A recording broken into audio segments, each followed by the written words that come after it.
Guys, hindi porket evil eye siya ay galing na siya sa masama ha. Tinatawag siya na evil eye guys kasi protection po ito sa mga taong nag-e-evil eye sa atin.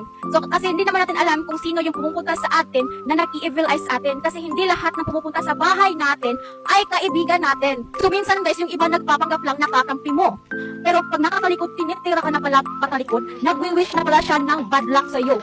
At guys, perfect talaga to pang protection at lalong-lalo na kapag may mga kapitbahay kang toxic, nasa toxic environment ka, may mga enyetera kang kapitbahay, yung ayaw ka makitang sumakses, yung gusto nilang sila lang yung umaangat sa buhay. So, kailangan natin si Evil Eye guys para pantaboy sa mga bad energy at mga taong may bad intention sa atin.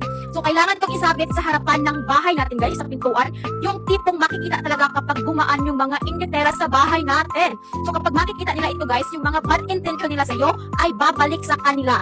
Gusto ko rin to guys kasi may bills na siya kasama. Halimbawa kapag mabigat yung pakiramdam mo or feeling mo may bad energy na nakapasok guys, ipatugtog mo lang yung bells para ma-cleanse yung space, mawawala yung bad energy. Kaya mag-order ka na nito guys para protection sa bahay mo at sa pamilya mo guys, sa mga mahal mo sa buhay.